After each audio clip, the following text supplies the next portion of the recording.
भगवान वीरो मंगलम गौतम मुनि मंगलम कुंद कुंदाद्यो जैन धर्मोस्तु सर्वमंगल मांगल्यम सर्वकल्याणकारकम प्रधानं सर्वधर्माणां जैनं जयदुशासनं वंदे विद्यासागरं वंदे सन्मति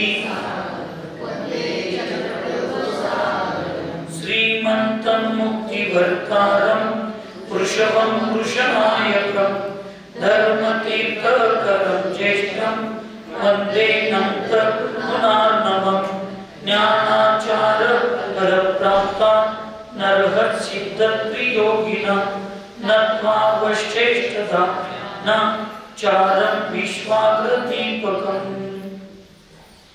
पंच परमेष्ठी भगवान की अहिंसामय विश्व धर्म की सिद्धांत शास्त्र की परम पूज्य आचार्य श्री सकल कीर्ति महामुनि राज की चारित्र चक्रवर्ती 20वीं सदी के प्रथम आचार्य शांति सागर जी महाराज की संत शिरोमणि आचार्य गुरुवर विद्यासागर जी महाराज की शांत मूर्ति वत्सल रत्नाकराचार्य गुरुवर सरमती सागर जी महाराज की 3 करोड़ महामुनि राजों की आज के आनंद की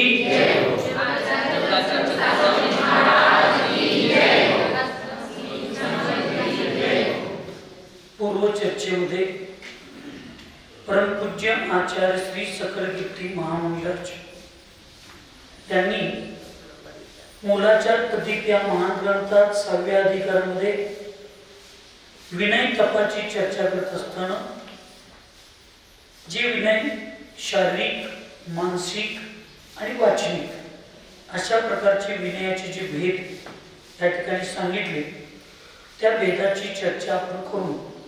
आज वैयावृत्ती तपाची आपण यात स्वरूप आपल्याला बघायचं आहे। बघा आपण इतके दिवस शिकायला लागलो करायला पण खरोखर आपली मानसिकता आहे का विनयाची फार चिंतन करायचं। तुम्हाला तुमच्या शरीराला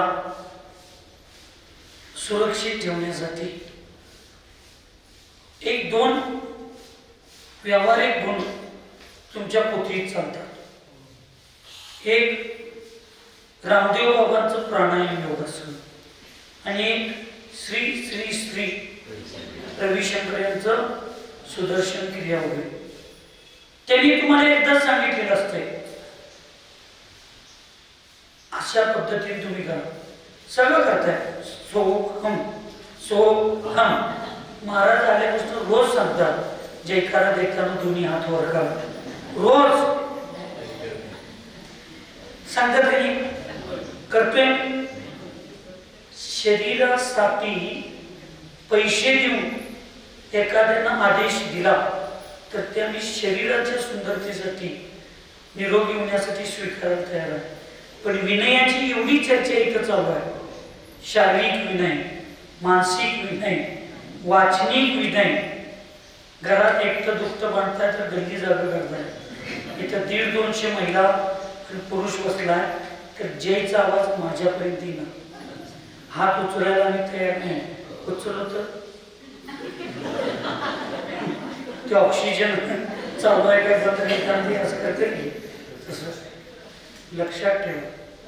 जेवढ्या मोकळ्या मनानं जेवढ्या मोकळ्या आवाजानं जेवढ्या मोकळ्या शरीरानं तुम्ही जेवढं भगवंतांची देवशास्त्र गुरूंचं विनय भक्ती करशीला तेवढं तुम्हाला पुण्य लागते।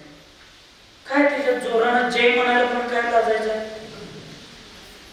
मग कसला विनय हा देवशास्त्र हा शास्त्राचा विनय।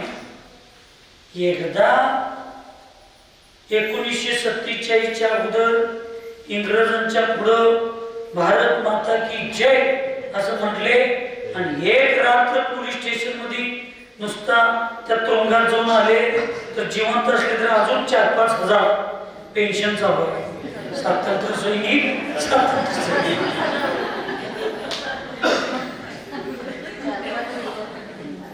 एकदा भारत माता की जय म्हणले 1-2 रात्र फक्त कुठे जाऊन आले मी जेलमध्ये जाऊन आले आम्ही म्हणजे आमचे पूर्वज तर अजून जिवंत असतील तर पेन्शन तुरुंगात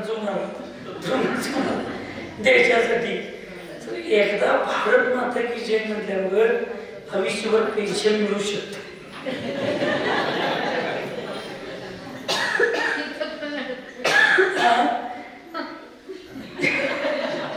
इथं आम्हाला भगवंतांचा गुरूंचा जिनवानीची किती तुम्ही पुण्यवान समजायला पाहिजे की महाराजांच्या निमित्तानं आम्हाला रोज दिवसातून 2-4दा जयकारा करायला मिळाला लागलाय. आपण किती पुण्यवान समजलं पाहिजे आणि किती उत्साहानं आनंदानं केलं पाहिजे. पण नाही, आम्ही सगळे शब्द पांढरे, नुसता पाठांतर करायचं, नुसता वाचायचं, नुसतं ऐकायचं आणि परीक्षेच्या 70 मार्क पडली, 80 मार्क पडलं आणि सन्मती संस्कार मंचवाल्यांनी शिखरजीला नेलं, गुंतलगिरीला नेलं, 3दा नंबर आला, 4दा नंबर आला. काय करायचं नंबर येऊन? जय करायला आम्हाला लाज वाटायला लागले, हात वर करून जयकार म्हणायला लाज वाटतंय. आणि तेच विद्यात्वाच्या ठिकाणी कोण काय सांगतंय ते आम्ही सगळं करायला तयार आहे. ह्याच्यामुळं शरीराचा तर व्यायाम होतोच, पण आत्म्याचा मान कशा आहे, अहंकार गर्व कमी होऊन आत्म्याचं वजन सुद्धा हलकं होतं पापापासून. हे सगळं सुदर्शन क्रिया आणि प्राणायाम योगासन कशासाठी करायला लागलाय? वजन कमी करायसाठी. महाराजजी सकाळी म्हणत होतो कोणाला, तर माझं काही कमीच होईना वजन, काय औषध आहे सांग. काल मला म्हटले माझं काय महाराजजी कमी होईना. म्हटलं काल माताजींचा क्लास घेतला तर तुमचं घेतो.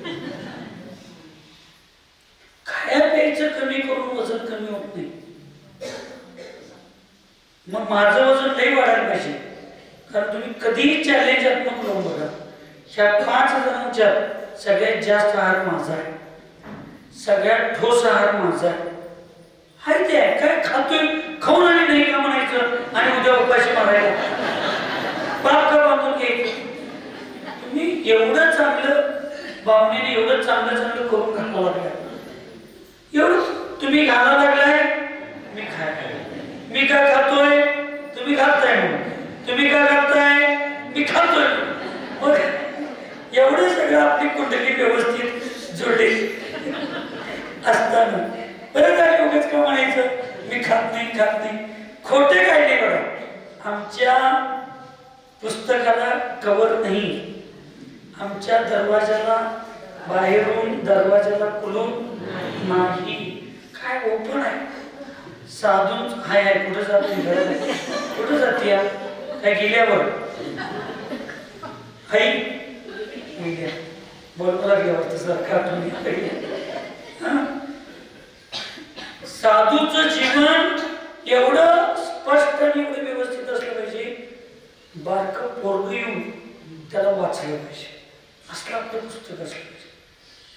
तर ते सांग काय सांगतो तुम्ही, हा ठोस आहार सगळ्यात जास्त माझं आहे, माझं वजनच वाढलं आणि तुम्ही काही खात नाही, माझ्यापेक्षा कमी बाद आहे तरी पण का नाही, त्याला कारण एक आहे. त्याला कारण एक शारीरिक व्यायाम, परिश्रम पाहिजे. त्या परिश्रम असेल सगळ्या गोष्टी व्यवस्थित होतात. आज नाही उद्या जेवढं शरीर स्थूल तेवढं घातक, तेवढं घातक. परवा दिवशी सहज बसल्या बसल्या मुलांच्या बरोबर बसताना ते सगळ्या महाराजांचा चातुर्मास कुठं आहे काय आहे याचं जरा त्या मोबाईलवर मुलं मला दाखवत होते. आणि सुधासागर महाराज यांचा प्रवेश अशोकनगरला झालेल्याचं ते व्हिडिओ बघितला. एक सिंहासारखा व्यक्ती, एक एवढा धाडशी व्यक्ती, पण त्या दिवशी त्यांचं जे शरीर घेऊन चालत असताना बघितलं, खरोखर कोण काय म्हणते याच्याशी माझं संबंध नाही, पण अन्य आचार्यांच्या विरोधातले जे विचारांच्या विरोधातले जे काही साधू आहेत किंवा काही लोक आहेत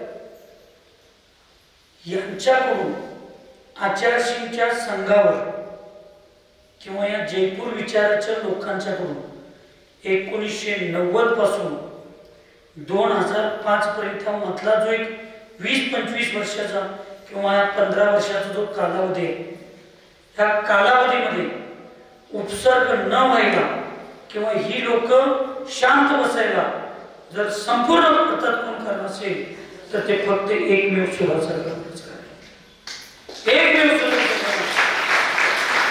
पण जे बोलणार ते रोखोक आणि चॅलेंज देऊन बोलणार. असला सिंहासारखा माणूस पण बॉडी स्थूल असल्यामुळं त्यांचा जो प्रवेशाचा व्हिडिओ बघितला त्या व्हिडिओमध्ये महाराजांना दम भरत होता, चालताना त्रास होत होता. आज आपलं तरुण वय आपल्याला काही वाटणार आणि ही काही 2 दिवसाची टेम्पररी बघताय. एक दिवस त्यांच्या चौक्यात आम्ही चाललोय म्हणून ती म्हणतात खावा खावा, आपल्यावर लई प्रेम आहे असं काय वाटत नाही, त्यांचं कष्ट बाहेर जाऊ नये.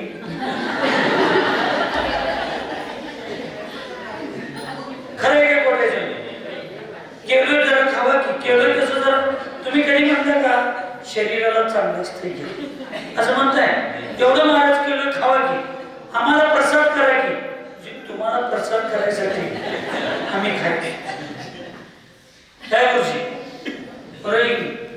पण श्रावकांची भक्ती श्रावकांच्या ठिकाणी 100% बरोबर आहे, पण त्यांची भक्ती आमच्या साधनेमध्ये कधीही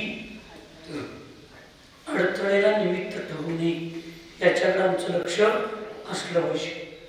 अजून आम्हाला सुधारायला लय वेळ आहे, पण माताजीने आता नकावर सुद्धा बिघडून चालणार नाही, म्हणजे यांच्या आहारी जाऊन चालणार नाही. आता आपल्या साधनेला आणि आपल्या आगमाला जे योग्य असेल तोच आहार घ्या. उद्यापासून सगळं कमी करशील मला शिवाय सांगण्याचा अर्थ एवढाच आहे, परिश्रम कष्ट केलं पाहिजे. आणि मग तुम्ही खाया प्यायचं, एकेकांचं हाडच तसं असते, खाया प्यायचं कमी करून आणू नये. तर आम्ही सकाळी 1-अर्धा तास आम्ही योगासन प्राणायाम याच्यासाठी 100% वेळ दिला पाहिजे. 100%. एक तर पहिलाच वाढवून द्यायचं नाही, आणि आता वाढवलंय तर कमी करण्यासाठी जे उपाय आहेत ते करायला पाहिजे. ह्याला कमी करायला अन्न पाणी सोडणं किंवा कुठलं मंत्र तंत्र म्हणणं नाही, याच्यासाठी अंगातनं घाम केला पाहिजे. असा व्यायाम प्राणायाम योगासन या सगळ्या गोष्टी केल्या पाहिजे. आणि त्याच्यामुळं शारीरिक शुद्धी पण होते आणि आत्मिक शुद्धी पण होते. म्हणून आम्ही देऊन घेऊन परत देण्यापेक्षा घेतानाच एवढं घ्यायचं, परत द्यायलाच लागू नये, म्हणजे व्यवस्थित. म्हणून विनय करा. हा बघ, तुम्हाला काय वाटतंय महाराज आहे त्यांनी भक्ती करताना पूजा करताना टाळी कसं वागवतात? शारीरिक विनय सांगितला आहे. देवशास्त्र गुरूंची भक्ती करताना उत्साह पाहिजे म्हणून सांगितलाय. मग फेविकॉल खाल्ल्या करताना फेविकॉल लावल्या गप आम्ही बसलो तर उत्साह कसा असताना आमच्या काही उत्साह असू शकत नाही. आनंदानं करायचे. आम्ही बघितलोय तुमच्यापर्यंत काही गोष्टी फार चुकीच्या येतात. आचार्यशी स्वयंभू स्तोत्र म्हणत असताना पहाटे आम्ही आचार्यशींच्या खोलीच्या बाहेर बघून बसून बघितलंय सगळं. मल्लीनाथ भगवंतांची वगैरे स्तुती आली की नाही, यस्य महर्षी सक आचार्य असा हलणार असं टाळी वाजवत भक्ती करत. तुम्ही आचार्यशींची जर पूजा केला असला 9 वाजता सामुदायिक पूजेमध्ये तुम्ही कधी सहभागी झाला असला तर तुम्ही बघा, तुम्ही सगळी जण म्हणत असता ओम ह्रीम श्री संत शिरोमणी आचार्य गुरुवर विद्यासागरजी महामंत्राय जन्म जरामुक्ती विनाशनाय जलम निरोपामिति स्वाहा. आणि आचार्यशी असं करत असतात. तुम्ही त्यांना अर्घ्य देताय, तोच अर्घ्य आचार्यशी ज्ञानसागर महाराजांना त्यांच्या गुरुंना देत होते. आजच्या सुद्धा भक्ती करताना सगळ्या या क्रिया आहेत, या आवर्त, शिरोनती, नमस्कार, ह्या क्रिया कृतिकर्म सहित करत सांगितलंय. मग जर आमच्याच क्रिया कृतिकर्म सहित करताना हात बीत हलवले जाते, मग भगवंताची भक्ती अनुराग करताना, गुरुची भक्ती अनुराग करताना जरा आपण केलं तर का होते. पण लोकांना साधू म्हणजे एक आता देवच झालेलं असं वाटतंय, आणि त्यामुळे प्रत्येक छोट्या छोट्या गोष्टीत सुद्धा चुका करत असतात. चांगलं बघायची सवय आमच्यातली कमी झाली. म्हणून विनयाचं प्रकरण संपलं, म्हणून तुमच्यातला विनय संपवू नका. विनय आपल्यात सदैव असला पाहिजे. आचार्य पाठ केशो स्थविर प्रवर्तकेषु च शक्त्या गणधरेश्वत्र गच्चे बालेतराकुले कायपिंडादि दुर्ध्यान अन्ये सध्यान वृद्धये शुश्रूषा क्रियते यो निर्वैयावृत्तं तदुच्यते.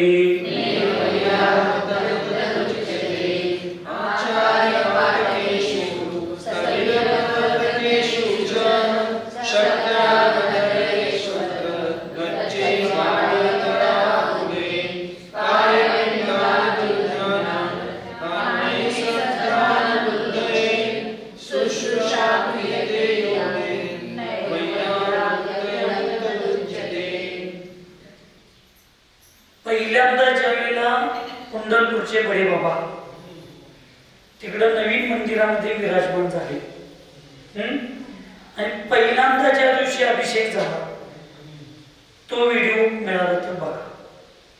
किंवा पंढरपूरच्या बडे बाबांना बडे मंदिरात, मोठ्या मंदिरात स्थापन करतानाचा व्हिडिओ मिळाला तर बघा. आचार्य कसं जय हो जय हो बडे बाबा की जय हो असा हात बीत करून, मग आचार्यांना काही कळत नाही मी आचार्य आहे, मी एवढ्या वर्षाचा आचार्य आहे, मी असा हात वर करायचं नाही, विजय करा. आनंद असतो. आम्ही विनाकारण साधूंच्या एखाद्या भक्तीच्या क्रियेमध्ये, म्हणजे मी जसं वागतोय ना तसंच सगळी वागायला पाहिजे. आता तुमच्या नशिबात आनंद घ्यायचा नसेल तर आम्ही का सुरू सांगा आमच्या नशिबातला. म्हणून हे तुम्ही लगी बघून जी प्रतिक्रियाची आम्ही भाव करतोय ना, कधीही करायचं नाही. या जगामध्ये एकच आचार्य विद्यासागर असणार आहे, दुसरे होणार नाही. तसं प्रत्येक जण आचार्य विद्यासागर महाराजांच्याकडे बघून तो तसा असा पाहिजे. मग त्या आचार्य विद्यासागरांनी कधी दुसऱ्या साधूंना नाव ठेवलं नाही. त्याला हे एक आचार्य विद्यासागरांचं गुण मी घेतलं पाहिजे की मी दुसऱ्या साधूंना नाव ठेवणार नाही. मग त्या साधूला सांगायचं आचार्य कशी चर्या करतात, आचार्य कशी चर्या करतात, हे दुसऱ्या साधूंची जशी अपेक्षा आहे तसं त्या साधूला आचार्यांचे विचार किती चांगले होते हे माझ्याकडून पण अपेक्षा असणार आहेत सगळ्यांना. म्हणून आपण आता इथं तेच सांगितलं. विनयानंतर काय सांगितलं? वैयावृत्ती. वैयावृत्तीमध्ये काय सांगितलं? जो मुनि अशुभ ध्यान को नाश करने के लिए, जो श्रेष्ठ ध्यान की वृद्धि के लिए आचार्य, उपाध्याय, वृद्ध मुनि, प्रवर्तक और गणधर आदि महामुनियों को तथा बाल मुनि या वृद्ध मुनियों के व्याकुल रहने वाले गच्छ वासंग को आहार, औषधि आदि देकर तथा अन्य अनेक प्रकार से उनकी सेवा शुश्रूषा करना वैयावृत्त कहलाता है. जे मुनी अशुभ ध्यानाला नाश करण्यासाठी, अशुभ ध्यानाचा नाश करण्यासाठी आणि श्रेष्ठ शुभ चांगल्या ध्यानाच्या वृद्धीसाठी जे मुनी असतील, आचार्य, उपाध्याय, साधू, गणधर प्रवर्तक, आदि. आचार्य म्हणजे आचार्य, उपाध्याय म्हणजे साधू आचार्यांच्या आशीर्वादानं चतुर्विध संघाला ज्ञान देण्याचं काम करतात ते उपाध्याय. प्रवर्तक म्हणजे आचार्यांच्या सूचनेप्रमाणे आदेशानं संघ चालवण्याचा, संघाचं व्यवस्था नियोजन. आता इथं वीर सागर महाराज करायला लागले, तिथं संघाचं नियोजन व्यवस्थापन. माताजींना काय पाहिजे, दीदींना काय पाहिजे, भैयांना काय पाहिजे, महाराजांना काय पाहिजे, श्रावकांना काय पाहिजे, ही कशी व्यवस्था, समाजापर्यंत जगापर्यंत चांगले विचार कसे गोष्टी काय बोलतील, आपले ब्रह्मचारी कसं लवकर दीक्षा घेतील, कसं आत्मकल्याण करतील, असं संघाच्या व्यवस्थेमध्ये संघ चालण्यामध्ये जे कार्य करत असतात गुरूंच्या आशीर्वादानं त्याला प्रवर्तक म्हणायचं असतं. परत गणधर, जे भगवंतांची वाणी ऐकून तुमच्यापर्यंत पोहोचवणारे गणधर. असे जे अनेक महामुनी महाराज आहेत. किंवा बालमुनी म्हणजे नवीन दीक्षित घ्यायचं, बालमुनी म्हणजे बारके महाराज असं यायच नाही. भले 80 वर्ष वय असेल, 70 वर्ष वय असेल, तर त्यांची दीक्षा नुकतीच झालेली असते, ते बालमुनी. वृद्ध मुनी म्हणजे शरीरानं प्रवृद्ध असू शकतात किंवा दीक्षेने वृद्ध म्हणजे भरपूर वय झाले. अशा मुनी महाराजांचं मुनींना व्याकुळ, मग उन्हाळ्याचे दिवस असतील, थंडीचे दिवस असतील, एखाद्या आजारामुळे व्याकुळ असतील, हे सगळं लिहिले ना ऐकायला. ही सगळी सेवा आणि वैयावृत्ती करताना परंपरा, संघ, जात, भेद हे करून जर करत असाल तर त्याचं पुण्य लागणार.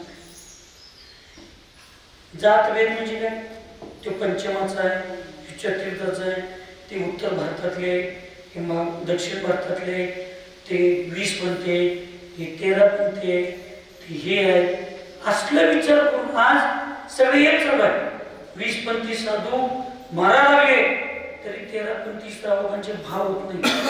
13 पंथी साधू उपाशी गावात न चालले तर 20 पंथी श्रावकांना लोकांना दया करून आणत नाही. आणि वैयावृत्ती धर्म आणि आम्ही मुनी भक्त. आचार्य सांगतात प्रायश्चित्त, दीक्षा आणि शिक्षा याच्यासाठी एकच गुरु असला पाहिजे.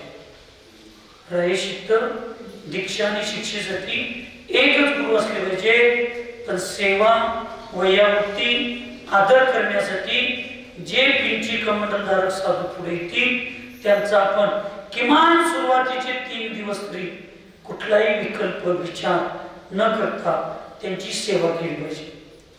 काही त्यांच्या अशुभ कर्माच्या उदयामध्ये चुका होत असतील तर त्यांना एकांतात, समाजात नव्हे एकांतात त्यांच्या कुलीमध्ये जाऊन शास्त्र, ग्रंथ, आगमाचा आधार घेऊन 2 प्रकारची स्थितीकरण असतं. किती प्रकारचं स्थितीकरण असतं? करण्याची पद्धत वेगळी आहे. काय मुलाच्या प्रतीकमध्ये सकल कीर्ती आचार्य, तुम्ही काय करायला लागलाय?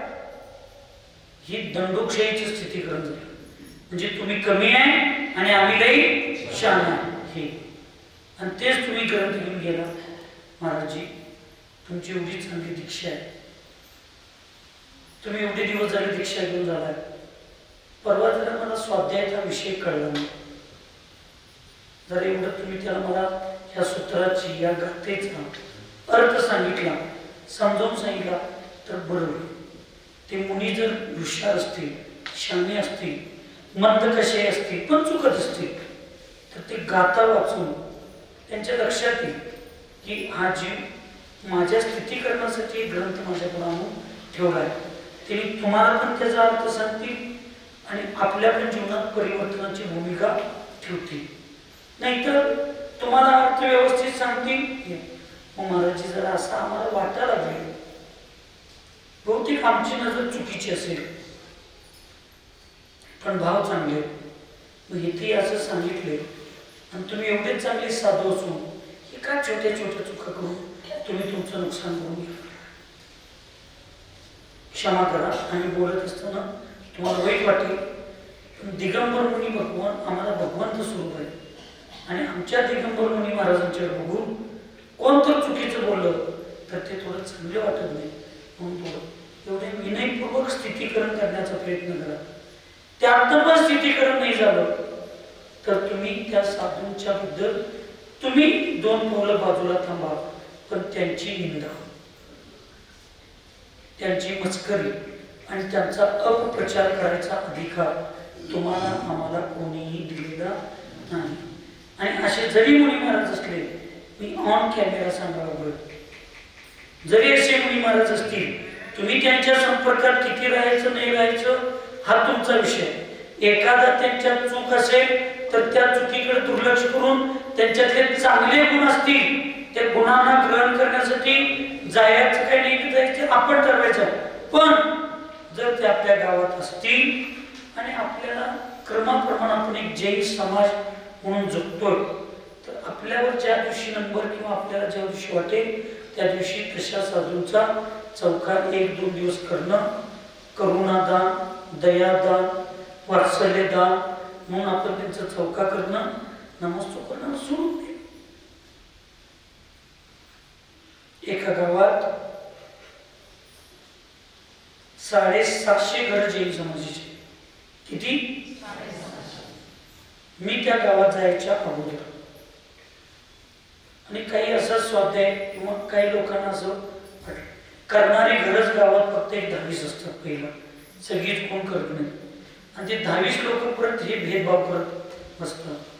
ते 750 जैन समाजाच्या घरामध्ये आता तिथं थोडा माझा प्रभाव या 10-12 वर्षात आहे. आता थोडं काही स्वार्थ, काही मानसिक स्वार्थ, वैयक्तिक हेतू पुरस्कार करून त्या ठिकाणी माझ्या बाबतीत काही बोललं जातं. मी पण माझे जिथं परिणाम बिघडतात किंवा माझ्यामुळे ज्यांचे परिणाम बिघडतात अशा ठिकाणी जाण्याचं शक्यतो टाळतो आणि मी माझं जीवन मी शांत जगण्याचा प्रयत्न करतो, इतरांनाही शांत जगण्याचा अधिकार देऊन टाकतो. मी थोडं त्या गावाकडं कमी जायचं केलं, आता कमी करतो, कारण आपल्या विषयाला घेऊन कोण जर स्वार्थ आणि राजकारण करत असेल तर आपल्यामुळे आपल्या श्रावकांना त्रास होऊ नये याची भूमिका मी शक्यतो सांभाळतो. त्या गावात एक महाराज आहे, चौकाच कोण लागले. एक तर ते महाराज उन्हाळ्याच्या दिवसात आदल्या दिवशी संध्याकाळी 15-16 किलोमीटर चालू होते. 15 किलोमीटर चालून आणते आणि दुसरी ते महाराज आता पुढे जाण्याची त्यांची कंडिशन होती. त्यांचं वय पण 65 वर्ष झाले. कोण चौकाच लावला नाही. शेवटी अशुभ कर्माचा उदय, चतुर्थ काळात जर कुणिकाचा अशुभ कर्माचा उदय होऊ शकतो, कुणिकाच्या पूर्वभावातील जीवाचा. मुनी महाराजांचा येथे पंचम काळ त्या महाराजांना राग समजावला. 11 वाजले, कोणी पाणी वाटले. तिथंपर्यंत ठीक आहे. तेवढ्यात त्या पंडितांना असणाऱ्यांना तिथं कोण चौका लावत नाही म्हणल्यात महाराज आता तुम्ही पुढे विहार करा. सकाळी सांगितलं असतं तर महाराज गेले असते पुढं. झालं त्या महाराजांना राग मिळाला. महाराजजी रस्त्यानं जाताना दंगा करत गेले. मग तिथं अजय लोक, मुस्लिम समाज, अन्य समाज, त्या महाराज दंगा करत गेल्यावर लोक म्हणजे कसले रे बाबा तुम्ही 400 घर जैनाची, तुमचे एक साधूला तुम्हाला एक भाकरी घालायचं होत नाही आणि तुमचा जैन धर्म कसला दान देणारा धर्म, प्रतिष्ठेसाठी करत आहे, मोठेपणासाठी करत आहे. 10, 2 लाख, 4 लाख रुपये दान देत आहे सा. एखाद्या पूजेला खर्चायचं म्हटलं तर 5-50 लाख रुपये खर्चायचा. आणि तुम्हाला एका तुमच्या गावात आलेल्या साधूंना तुमच्या सम्यक्त्वाचा खोटा अहंकार घेऊन तुम्ही जीन धर्माची आपण किती मोठी प्रभाव केली, जीन लिंगाचा किती आनंद केला. मग हे सम्यक्त्वाच्या प्रभावनामध्ये आलं, 8 अंगात आलं. इथं आम्ही सांगायला लागलोय गाईला चारा दिला तर पुण्य लागते. गाई सम्यक दृष्टी गॅरंटी आहे तुम्हाला? त्रियांच्याला, मिथ्या दृष्टीला, कापायला जाणाऱ्या गाईला वाचवलं आणि त्या गाईला चारा घातलं तर पुण्यच लागणार म्हणून सांगणारे आचार्यश्री आणि ते जिनवानीचा आगम कुणीकडं. आणि एक वयोवृद्ध साधू, म्हातारे साधू, क्षीण साधू असे आल्यानंतर आमच्या समेत मला दोष लागतो म्हणून त्या साधूंना उपाशी बाहेर पाठवणारे आम्ही त्यांचे अनुयायी कुणीकडे. कुठल्या समीपात बसतोय, कुठल्या धर्मात बसतोय, कुठल्या आगमात बसतोय. साधू म्हणून घडू दे, तिला करुणादान म्हणून, दयादान म्हणून, जरा जिनमुद्रेची. संसार दोघांचा असतो, एकट्याने पसरवला तरी दुसऱ्यांनी आवरायचा असतो, त्यालाच सुखी घर म्हटलं जातं. तसे समाज, यो धर्म, साधू आणि श्रावक या दोघांच्यावर चाललाय. काही वेळेला श्रावक चुका लागले तर साधूंनी समजावून घेऊन सांगितलं पाहिजे, आणि काही वेळेला साधू चुका लागले तर श्रावकांनी समजावून घेऊन समजावून सांगून कसं तर थाकली म्हणून 1.25 लाखाची करून पुढे गेलं पाहिजे. किमान ती वेळ टाळायला पाहिजे. आम्हीच जर प्रचार प्रसार करत बसायला बोलतो, आम्हीच एखाद्या साधूंना अशी वेळ आम्हाला बोलतो, मग ते साधू पुढल्या 2-4 गावात त्या गावाबद्दल हे सांगित करायला लागले. एक भाकरी करून घातली असतं तर एवढी गावाची धर्माची अप्रभावना गावात आणि घरी झाली असती का? विचार. तुमच्या गावातलं उदाहरण सांगू काय नको? नको तुला होते. एक माताजींचा संघात एक काय 2 माताजी होत्या आणि त्यांना पडघाण करायचं आहे, त्यांना हे करायचं आहे. मग कोण चौका लावलं नव्हतं. 3 काही 4 दिवस दादानी चौका लावला होता त्यांच्या घरात. काही दादा होते 3 दिवस. आणि त्या माताजी बोरचं काहीतरी पाणी पित होत्या. बोरिंगचं पाण्याचा चौका त्यांना चालत होता. मग ते दादांनी एकदा 2दा सांगितलं. त्या माताजी म्हणल्या नाही मला चालते, तुम्हाला काय विकल्प आहे? दादा म्हणजे ठीक आहे, मला काय अडचण नाही. ज्या दादांना आपण साधूपेक्षा श्रेष्ठ मानतो त्या दादांचा विवेक आणि विनय बघा.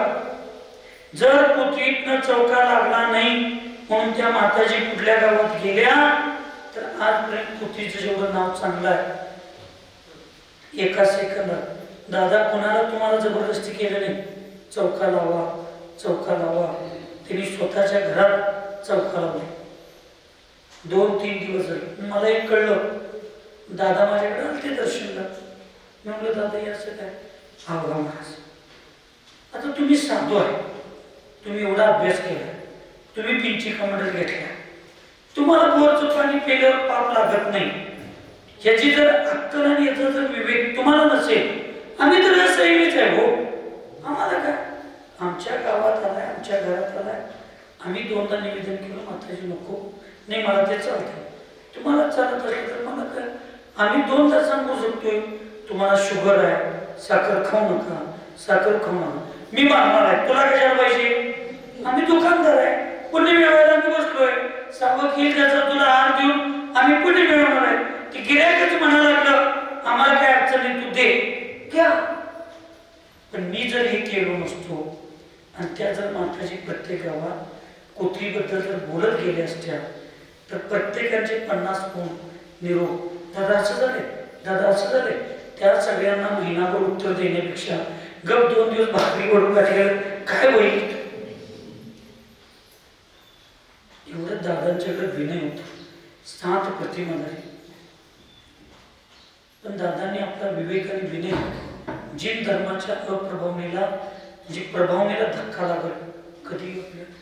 म्हणून इथं आम्ही या गोष्टी वाचायच्या नाही, शिकायचे, समजावून घ्यायचे, हट्टाच करायचे नाही. चढ आला तर एकांत झालं, लक्षात ठेवा. ठीक आहे, त्यांच्या अपेक्षेने, त्यांच्या कर्माच्या त्यांच्या बुद्धीप्रमाणे त्यांना वाटते बरोबर आहे, असू दे. तुम्हाला तुमच्या गुरूंनी शिकवलेला नियम तुम्हाला जसा बरा वाटतो तसं त्यांना त्यांच्या गुरूंनी सांगितलेले नियम त्यांना बरोबर वाटतात. काही वेळेला काही माताजींना आम्ही महाराजांना म्हणलो स्त्री अभिषेक बद्दल, काय क्या करना है चंदा बाबा, हमें भी सही नहीं लगता, लेकिन गुरु ने इतना उपकार हमारे ऊपर किया है मोक्ष मार्ग दिखाकर, अब उस गुरु की परंपरा है, हम उसको छोड़ेंगे तोड़ेंगे तो गुरु की परंपरा या गुरु के आदेश का उल्लंघन करने का हमारे ऊपर आरोप आ जाएगा। इसलिए हम करने के लिए भी जबरदस्ती नहीं करते और मना भी नहीं करते। करना है तो करो, छोड़ना है तो छोड़ो, जो है सो है, चलो। असे पण साधू आहे की त्यांना काही गोष्टी पटत नाही, पण शेवटी गुरु परंपरा म्हणून त्या गुरूंच्या कडे एवढा मोठा मार्ग मिळाला आहे, तर एखादी गोष्ट असू दे, ठीक आहे, स्वीकारायचं, पुढे जायचं, पण अभिनय गुरूंचा कधी अभिनय करायचा. मग आपल्याला गुरु आपले प्रिय तसं त्यांना त्यांचे गुरु प्रिय, आम्ही आमचा टेका सोडणार नाही तसं त्यांनी त्यांचा टेका सोडणार नाही, तर त्यांनी काय स्वयंपाक करून तर खाऊ शकणार नाही. म्हणून या ठिकाणी अशा मुलींना औषध, आहार आदी देऊन अनेक प्रकारची त्यांची सेवा शुश्रूषा करणं म्हणजे त्याला वैयावृत्तसं म्हणतात. त्याला नुसतं तुम्ही असंच घ्यायचं नाही, आहार द्यायचा आहे, औषध द्यायचं आहे, काय द्यायचं आहे. काही जणांना काही करायला मिळत नाही. महाराजांच्या खोल्या स्वच्छ करणं, माताजींची खोली स्वच्छ करणं, माताजींचे साडी वगैरे धुवायला नेणं, महाराजांचे नॅपकिन धुणं, महाराजांना वयावृत्ती करायला येणं. हे आज बघा काही कुटुंब आपल्यात असे जे आहार देऊ शकत नाही. काही जैन समाजातले कुटुंब आहेत ज्यांना आहार देऊ शकत नाही, पण ते हट्टाला काय पडतात, आम्हाला आहारच द्यायचा आहे. का? महाराज माताजींची वयावृत्ती तुम्हाला करायचीच आहे, पुण्यच पाहिजे, तर तुम्ही या महाराज माताजींच्या खोल्या स्वच्छ करा, महाराज माताजींचं वयावृत्ती करा, हात पाय धुवा, त्यांच्या साड्या धुवायला घेऊन जावा, त्यांना वस्त्र दान द्या, त्यांना पिंची दान द्या, त्यांना कमंडल दान द्या, त्यांना शास्त्र दान द्या, त्यांना औषध दान द्या. वयावृत्ती काय नुसतं आहार केल्यावरच होते. एक गोष्ट करू नका, 100 गोष्ट तुम्हाला करायला चालतंय, आम्ही ती 99 करणार नाही, आणि ही एकच करायची. काय सांगणार तुम्ही अशा लोकांना? करण्यासारखं जगात भरपूर आहे. आपल्या काही गोष्टी आपण स्वीकारायला लागतात. आता काही जणांचं एक बोट ऍक्सिडेंट मध्ये तुटलेलं असतं, काही जणांना जन्म एकदा जन्मताच बोटच असतं. आता त्या साधूंचं काय, तुमच्या कर्माच्या उदयात तुमचं बोट तुटलं, तुम्हाला एखादं बोट जास्त आलं, तर त्या साधूने काय करायचं सांगा? आज तुमच्यात हे चूक आहे, परवा दुसऱ्या व्यक्तीच्या दुसरी चूक आहे, तिसऱ्या व्यक्तीच्या तिसरी चूक आहे, असं 100 व्यक्ती आहे, प्रत्येकाच्यात एक-एकच दुर्गुण आहे किंवा एक-एक दोष आहे, आणि समोर 100च नाही. प्रत्येकाचा एक-एक दोष म्हणजे किती झाला? आणि प्रत्येकाच्या एक-एक दोषाला कॉम्प्रोमाइज करून महाराजांनी घेतला. महाराज किती टक्के दोषी झाले? तुम्ही तर 99% गुन्हे आहे, 1% दोषी राहिले. पण साधूंच्या नियमांना, साधूंच्या विचारांना, साधूंच्या भावनेला, साधूंच्या शास्त्राला काही प्रमाण आहे की नाही? भरपूर गोष्टी. ठीक आहे, तुमच्या मुलांचं मुलींच्या बाबतीत तुम्ही कॉम्प्रोमाइजच नाही. काय मुलींना पर्याय नसतो, दुसऱ्या जातीचा आहे, आमची मुलं मस्त पडल्यात तशी, ही तर मस्तीच आहे. जैनांच्या मुली अन्य समाजात विवाह करणं ही मस्ती, ही अनमस्ती आणि हे दोषच आहे, महादोष आहे. पण एखाद्या आपल्या मुलांच्या काही परिस्थितीनुसार, काही मुलांची विवाह होत नाही, काही ठीक आहे, काही मुलं अन्य समाजातल्या मुली लग्न झालं, ठीक झालं, मग त्यांना महाराजांनी शास्त्र काय सांगतंय?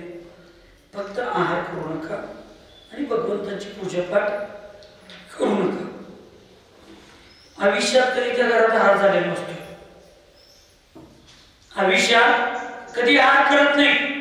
पण असं लग्न करून आणलं, आम्ही लावणार आहे, आम्ही जैन नाही का, आमची महावीर जयंतीची वर्गणी लागते, आम्ही हे का घेत नाही, हे का करत नाही. मग आजच जैन झालास तू. 30 वर्ष झोपला होतास, 3 वर्ष करावं. हट्ट आहे, अहंकार. तुम्हाला साधूंची वयावरतीच करायचं आहे, धर्माची सेवाच करायची आहे, तर 2 गोष्टी सोडून सगळे करा.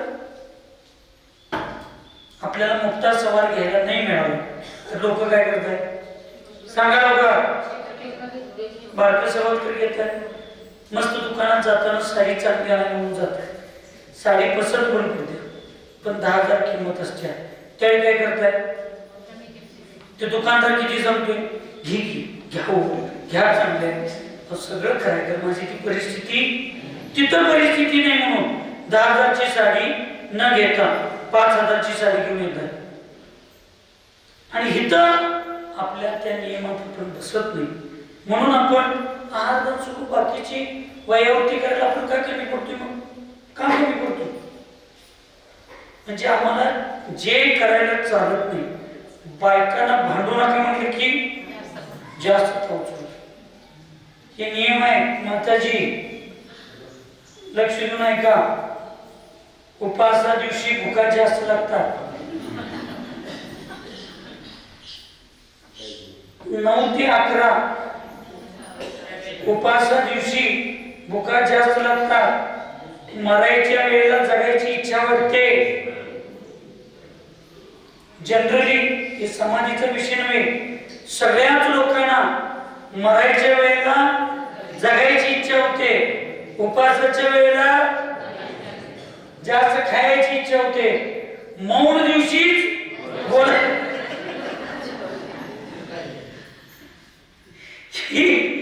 खरंय की नाही अशोक पाटील, खरंय की नाही. मी खरंच बोलतोय. खरं मोकळ्या मनानं अशोक पाटलासारखा स्वीकारणारा एखादाच माणूस असतोय, नाही तर नावही ठेवतोय महाराज असं म्हटलं, महाराज असं. हे खरं आहे, पण त्यावेळेला स्थिर राहणं म्हणून जे करू नका म्हटलं किती जास्त करता. जे करण्यासारखं आहे ते करा. जे आपल्याकडे करण्यासारखी योग्यता नाही, जे पुण्य नाही, त्याच्यासाठी हट्टास करू चालत नाही. म्हणून वयावरती औषध दान द्या, हात पाय दाबा, त्यांना माताजी असतील तर वस्त्रदान द्या, पिंची द्या, कमंडल द्या, त्यांना जपमान. सोन्या चांदीची परवा देतो म्हणून दिलंच नाही, सोन्याची मान. हा, तर सोन्या चांदीच्या जपमाळा मुनी महाराजांना द्यायच्या नसतात. आणि जरी मुनी महाराजांना तुम्ही दिला तर मुनी महाराजांनी 1-2 चापे घालून ते एक तर ज्यांनी दिल्या त्यांना द्यावं, नसेल तर आपले अनुयायी किंवा आपले भक्त असतात त्यांच्याकडे ते द्यावं, पण माझं म्हणून द्यायचं नाही. हे बाबा मी घातलं ठेवा.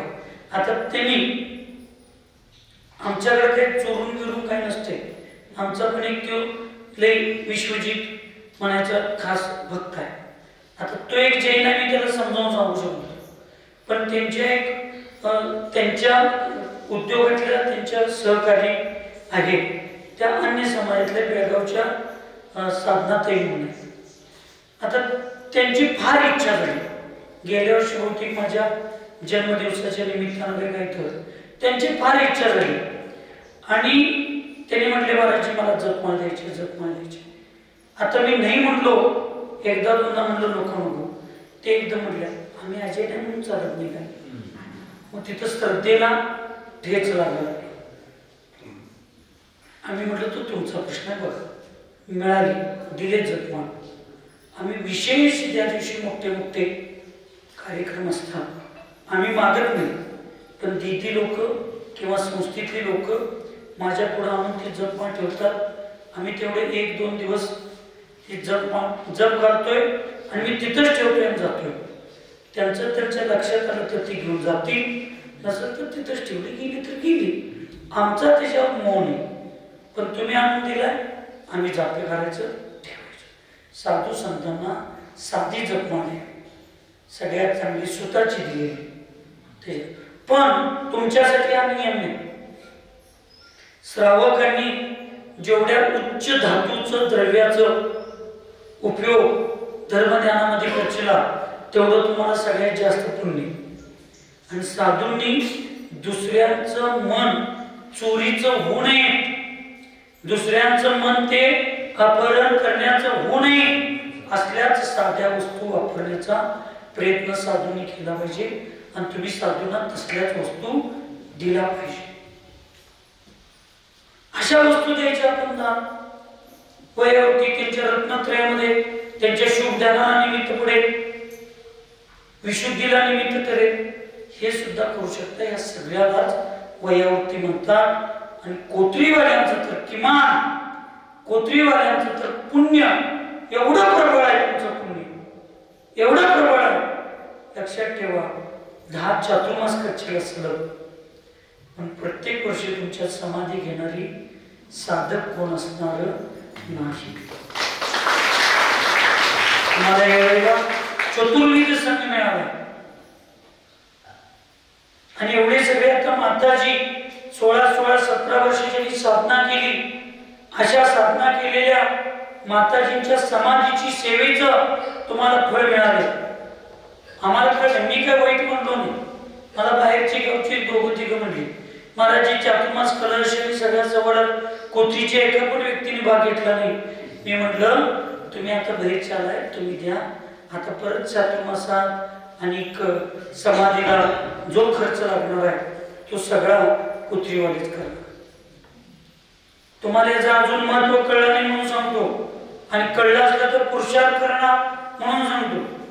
ज्या कविता काकींनी 2 कळस 5-5.5 लाखाच्या दान राशीचे 2 कळस 1 लाख हॉस्पिटलला दान दिलं, त्या कविता काकी 2दा माझ्या पुढं आणि एकदा माताजींना निवेदन केल्या की समाधीच्या वेळेला शेवटचे 1-1.5 महिने जो काळ महत्वाचा असतो अत्यंत साधनेचा, त्यावेळेला 1-1.5 महिने आम्ही स्वतः येऊन कोथळीमध्ये राहणार. आणि जेवढे बाहेरगावचे किंवा कोथळीतले जी लोक माताजींच्या वयोवृत्तीमध्ये प्रतिमाधारी शुद्ध भोजन करणारी जी लोक येतील, रोज 50 होते, 100 होते, 10 होते, 20 होते, शुद्ध भोजन सवळ्याचं भोजन प्रतिमाधारी व्रती लोकांना जेवढा खर्च येईल तो सगळा खर्च माणसं आमची सेवा आम्ही करणार, द्रव्य आमचं आणि सगळा खर्च आम्ही करून महाराजांना तेवढा आम्हाला ही वयावृत्ती करायची संधी द्या. कारण तुमची सेवा करायला येणारी लोक आमच्यासाठी त्यांची सेवा केलो तर आम्हाला त्याचं पुण्य लागेल. स्वतः प्रतिमाधारी पुण्यातून येऊन तिथं त्यांनी 1.5 महिने आपल्या पोतीत येणाऱ्या सगळ्या लोकांची आणि त्याच्या पलीकडे माताजींची संलेखना झाली की महाराजजी त्या संलेखनाच्या अंतिम विधीसाठी जो काही खर्च असतो कुठलाही असू दे कसलाही असू दे त्या संलेखनाचा सगळा खर्च करण्याची आणि ती सेवा करण्याची संधी मला दिला तर आयुष्यभर मी तुमचं उपकार विसरणार नाही. आता तर 5.5-6 लाख रुपये दान देऊन गेल्या, अजून त्यांना खर्चायची इच्छा आहे. परगावातल्या लोकांना इथं येऊन 10-20 लाख रुपये खर्चायचे भाव आहे आणि ते त्यांचं पुण्य आणि हात जोडून थांबले आम्हाला ही संधी द्या, आम्ही तुमचा उपकार विसरणार नाही. तुम्हाला तर सगळं करायची संधी आल्या आणि आम्ही खरं सांगत बसतोय. आता मंदिर बांधायला दान दिलं की त्याला दान द्यायला लागलो की ह्याला दान द्यायला लागलो की त्याला दान द्यायला लागलो की बाहेरगावची लोक एवढी सेवेला व्यवस्थित येणार आहेत, त्यांचा आहार दान, त्यांना आहार दान देणं, त्यांना जेवायला घालणं हे सुद्धा वयावृत्तीचं फळ आहे. कारण समाधीसाठी येणाऱ्या श्रावकांच्या दर्शनाला येणारी लोक सगळी भव्य जीव असतात. त्या भव्य जीवांचं जेवण काल पहिली चिठ्ठी आला बघा, बहुतेक नांद्रे डॉक्टर साहेबच ना, त्यांचं तर रोज 100 रुपये 2-3 नावं मी ते शांतीदारात वाचतोय. ते नांद्रे डॉक्टर साहेबांचे वडील ती मंगल काय 2 नंबरचे एक नाव आहे बघा, धनश्री ती एक, आणि बहुतांशी भीमादादांचं एक नाव सारखं असतंय. आणि काय सांगा त्यांना काय वाटतंय, त्याच्यावर पैसा जास्त आहे म्हणून देतात, भक्ती जास्त आहे म्हणून देतात. म्हणून ही वैयावृत्तीची तर मन धन शारीरिक मानसिक वाचनिक आर्थिक सगळ्या पद्धतीनं सगळ्यात जास्त पुण्य मिळवायचे आणि सगळ्यात पाप नाश करण्याची सगळ्यात चांगली संधी कोथरीवाल्यांना मिळालेली आहे. त्या दगडाचं मंदिर बांधायला तुम्ही पैसे दिला ते तर भगवंतांचं आहे, त्याच्यात तर पुण्य आहेच, पण साक्षात आत्म्याला परमात्मा बनवण्याचा जो सगळ्यात मोठी कठीण तपस्या आहे ती माताजी या ठिकाणी करायला लागेल. तर कोथरी आणि कोथरीच्या बाहेरच्या सगळ्या लोकांनी याच्यामध्ये शक्ती न लपवता तर मन धन वेद सेवा वैयावृत्ती या सगळ्याच्या माध्यमातून आपलं कार्य करावं एवढीच मंगलमय भावना या ठिकाणी व्यक्त करतो आणि लावतो. सुखी रहे सब जीव जगत कोई कभी न घबराए, वैर पाप अभिमान छोड़ जाए, नित्य नहीं मंगल गाए. ओम नमः सबको क्षमा सबसे